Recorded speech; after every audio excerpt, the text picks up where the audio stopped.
We have more bacteria in our bodies than cells, yet we don't really know much about this bacteria. Yesterday, Health Specialist Leah Sarich talked to us about new research that's underway to fight bacterial infections. Today, we look at how antibiotic use affects our bacteria, just how important this bacteria is to our overall health. Isn't this fascinating? Maybe it's just me being the health geek, but I really find this fascinating. It is interesting, yeah. So this all goes back to the discussion that I had with Paul Cubes. He's a world-renowned researcher and professor at the University of Calgary, and his new appointment as a research champion, specifically in the area of infection. So he's all about looking at different faculties, so different people, so people working in engineering and microbiology. They're trying to come up with new ways to come up with antibiotics.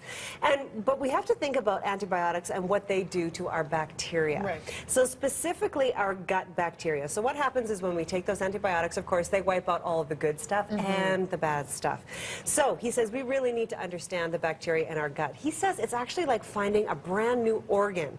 So it's like finding a new brain or finding a new heart. There's just so much to understand, and the implications are so huge. So what he says, we have trillions of bacteria in the gut, and we're just learning now how important they are to our overall health. Those bacteria can dictate whether you are slim or obese, whether you get cancer or don't get cancer, whether you get certain infections or don't get infections, whether you get inflammatory bowel disease, whether you get asthma. So the microbiome is being implicated, this organ made up of bacteria is being implicated in many of the chronic diseases that you hear about today.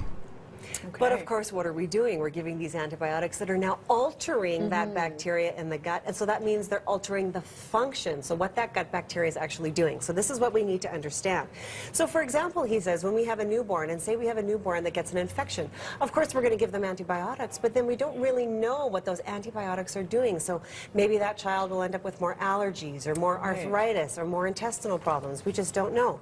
So Cubes is not saying, of course, let's stop using antibiotics. He's saying we need to find better antibiotics, and then we need to better understand what they do to that gut bacteria. One of the things that I'd really like to do with this new initiative is bring in technology and bring in experts who can actually tell us what kind of bacteria we have in the colon. And each and every one of us may have different sets of bacteria, and to be able to now sequence them all, so identify them all and say these are the bacteria that we have, these are the ones that are dominant, are going to be so important for us to understand what we do when we give antibiotics or when we alter the microbiome, or if someone comes in sick, and if we could just look at their microbiome and say, oh geez, these people, this person, this patient has a problem and we need to tweak it and change it.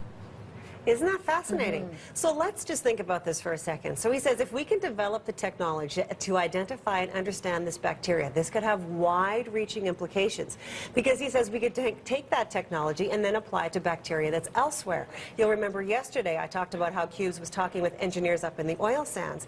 They've already discovered bacteria up in the oil sands that has this crazy antimicrobial properties that can help to make better antibiotics. So he's saying if we can understand this bacteria, maybe we could then harvest bacteria to do things like take the CO2 out of the air. Wow. I know, isn't that incredible? So we could cure the big problem, which is these CO2 emissions. So it's about taking this technology and applying it in different areas. So it's not just about human medicine here. So what we're hoping is that one day Cubes and his team of all these researchers at the University of Calgary are going to find new ways to treat illness. They're going to find new antibiotics, and they're going to help the environment while they're at it. See, bacteria doesn't have to be a bad word, right? Exactly. It can be a really good word and really useful as long as we can understand it. But that's what we're going to try to do right here in Calgary. Uncharted territory. Health Specialist Leah Sarich, more on your blog? Or my blog. All right.